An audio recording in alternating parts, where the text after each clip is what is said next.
So my name is James Kirchick. I'm a fellow at a think tank in Washington called the Foreign Policy Initiative, and I'm the author of a new book called The End of Europe: Dictators, Demagogues, and the Coming Dark Age. It is a really all-encompassing look at the crises, the multiple crises that Europe is facing, from Russia in the east to migrant crisis in the south, to Brexit and disintegration. And really, I think all these problems have been exacerbated now by the prospect of the United States not really fulfilling its traditional role in Europe through the presidency of Donald Trump, who's really continually expressed really kind of worrying views about NATO, about the European Union, about Russia. So it's a reported book spent based upon several years living in Europe, and then traveling there very frequently and traveling all over. And I think anyone who's interested in Europe, who wants a sort of holistic analysis of the multiple crises that the continent is facing would do well to read the book. Russia's annexation of Crimea is the first forced, violent seizure of territory since World War II. And it completely upended the security order in Europe, and was a complete violation of international law and the rules. And if it's allowed to go on, if it's not punished, then it sends a really disturbing, horrible, dangerous message to the world, which is that basically might makes right, and big countries can settle political differences with small countries by sending over their military and snatching territory and killing people. So I think what's happening in Ukraine is not just about Ukraine. I mean, obviously it's about Ukraine and it's Ukrainians who are suffering. But the crisis is one that affects Europe and really the whole world because of the precedent that this behavior would set if it's allowed to go on. I went to Ukraine just actually 2 weeks after the Crimean annexation, and there was a lot of, anger at the military leadership for basically allowing the Crimean operation to go on really without a shot fired. And I think that there's definitely an element of blame that should, be put on those Ukrainian military leaders who allowed this to happen. Many of them were probably Russian spies, I think in retrospect that's come out. Obviously in the past 3 years, the Ukrainian military has been radically transformed. It's a much more professional force now. It's much bigger than it was. There are lots of people volunteered to fight. I mean, they're very determined. They're fighting for their country. And they actually have real military experience in fighting Russians, which they can now, pass on to other Europeans who will, highly value that sort of information. On the diplomatic front, I think Ukraine has done a pretty good job of keeping this issue on the international agenda, making sure that people don't forget it. But it's going to be very challenging over the next couple of years, I think, with the Trump administration that wants to reset relations with Russia, with many Europeans, I think, who failed to understand the significance of what's happening in Ukraine. They think that it, is something that's doesn't affect them, that it's this problem that's happening in a kind of distant corner of Europe, and relations with Russia are far more important to be kind of, sacrificed on the altar of this tiny country that's far away, about which we don't know anything, as Mr. Chamberlain once referred to the Czechoslovakia. So I think it's going to be a very challenging couple of years. But again, one of the reasons why I wrote this book was to put the Ukrainian story out there. The last chapter is about Ukraine. It's called The New West Berlin, which is really how I see Ukraine and the Ukrainian struggle right now. And I try to weave that story into the broader narrative about Europe and why Ukraine is important. Not least because, let's be honest, Ukraine is the first and only place so far, really, where people have died under the EU flag. And so they are, Ukrainians are sacrificing for the values that Europeans claim to believe in. Well, it's unclear what the Budapest Memorandum entailed in the case of an invasion by another country. I don't think it's something that was really thought of at the time. It's not like a NATO guarantee, really, where, Article 5 of the NATO treaty essentially commits NATO members to, treat an attack on one of their fellow members as an attack on their own territory. The Budapest Memorandum didn't really get into that. It didn't say that, if Ukraine's territorial integrity is violated by Russia, then Britain and the U.S. need to fight back. And I'm not sure what the enforcement mechanism is. It's not the same kind of ironclad guarantee that Article 5 is. I would say that. That said, I'm not going to defend the Obama administration or the EU response on this. I think that they could have done more. They should have done more. They should have sent lethal military aid to Ukraine. They're like the Lithuanians did on their own on a bilateral basis, which is very symbolic. Obviously, Lithuania is a small country, but I think that Europe should have done that.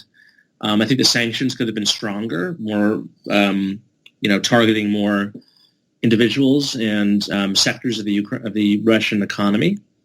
I do think this gets back to the point I was making earlier, is that, the Budapest Memorandum is just one of these many documents and agreements Russia has signed and that they violated. You can go all the way back to the Helsinki Agreement in 1975, the Charter, the Paris Charter for a New Europe in 1990, the UN Charter, basically, which says, that borders of states will not be changed by force. I mean, Russia has signed on to all these agreements that it has violated, and the Budapest Memorandum is really just one of several. If you look at the historical lessons of World War II, we know that appeasing dictators does not work.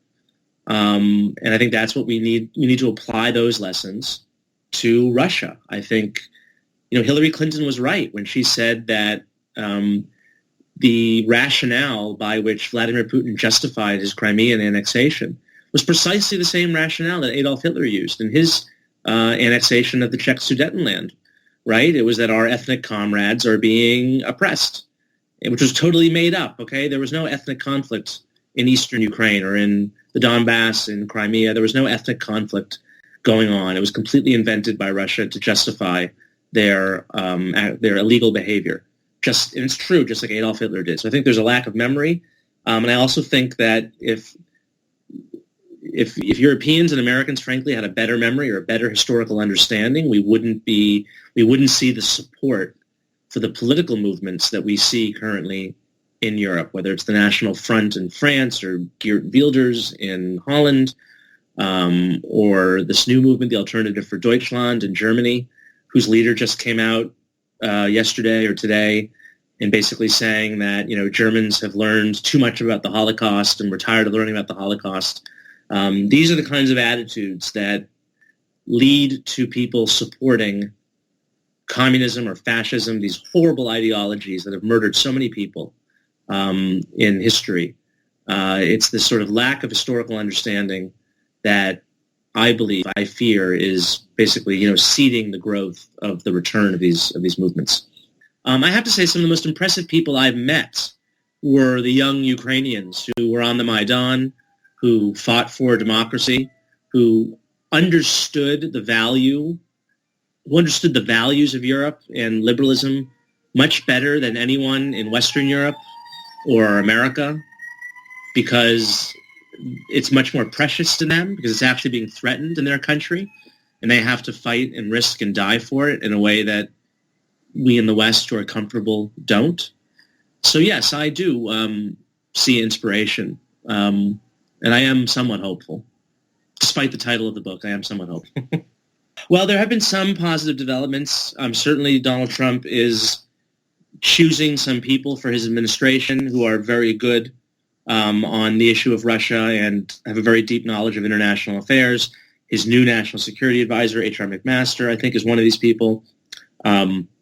The director for Russia on the National Security Council, who was just named, is a woman named Fiona Hill, who co-wrote an excellent biography of Vladimir Putin a couple years ago called Mr. Putin, I think Man and Operative in the Kremlin. She has no illusions whatsoever about Russia and Vladimir Putin. She's an excellent choice, very reassuring that she's been chosen for this job. I think James Mattis, the defense secretary, was an excellent choice. So yes, I mean, he's not governing exactly as he campaigned. I mean, he campaigned on a much more blatantly pro-Russian, anti-Ukrainian platform. And so far, I would say, it's early, obviously, but so far, there have been some reassuring steps. Well, I can say in general, I started off more as a Eurosceptic. I think when I first moved to Europe, I was much more, not very supportive of the EU. I didn't really understand its purpose. I saw Europe more as a competitor of the United States than an ally. Certainly, we obviously share the same values, but I think I saw them more as a potential competitor for the role of kind of global superpower. And that Europe, Europeans wanted, the reason why they wanted the EU was basically to displace America as the world superpower. And so I was, not as comfortable with the idea, I would think, of the European Union. But then, living there, and I have to say, it was really the Ukraine crisis that kind of shaped my views on this, because I saw the lackluster reaction and response, and I saw the ways in which Russia had kind of insidiously, influenced politics across Europe and had weakened Europe from within. And I saw that what was really important was that Europe had a coherent and cohesive foreign policy, and that Europe had to stand together if it was really going to be influential and make an impact on the world. And that what the Russians want is they want a Europe that's divided among 28 independent countries, so they can deal with each of these countries on their own, and they can arrange all these little side deals, and they can manipulate politics in each of these countries, and that it's much easier for Russia to get what it wants and to influence the political dynamics in Europe when the Europeans are constantly at each other's throats. So I really, my attitudes towards the European Union, towards European integration, really changed a lot, I would say, as a result of the Ukraine crisis. Well, I was actually in Ukraine a couple of weeks ago, and I had a meeting with President Poroshenko, and he was talking more at the group I was with than us, giving him advice. But I would say that it's really important that Ukraine reform, that it really crack down on the corruption that's plagued this country for so long, because the narrative that the Russians are trying to now put forth, the first narrative that Russia tried to put forth in the wake of the Maidan was the Ukrainians are fascists, they're Nazis, you can't support them because they are a bunch of right-wing extremists, they want to commit genocide against Russians. That narrative didn't really work. The new narrative, which has the potential to work because there's actually a lot more truth to it, is that Ukraine is this sort of hopelessly corrupt, broken state. It's just a waste of money. It's, you pour money down a hole, it's going to get stolen. It's not worth the West's effort. Give up on it. Let us take Ukraine. And to fight that narrative, I think Ukraine really does need to reform. I don't think we should stick to their level. I don't think that we should, fight fire with fire by also disseminating lies and propaganda. But I do think, maybe we should be releasing more information about Russian corruption and where does Vladimir Putin get all his money and where does he hide it and which banks in Switzerland. I think we have lots of information we could also put out there publicly. But I do think we have to stick to the truth, because I think what the Russians want to do is they want to kind of create this postmodern, media world where there is no such thing as truth. And if we allow them to succeed in that, then I don't think that we can win. Yeah, well, I think definitely for people who are interested in Ukraine, I think there's a lot of interesting insights. I think I actually have a very novel take on the Ukraine crisis, relating it to my own experience covering another revolution in a post-Soviet country, which is Kyrgyzstan in 2010.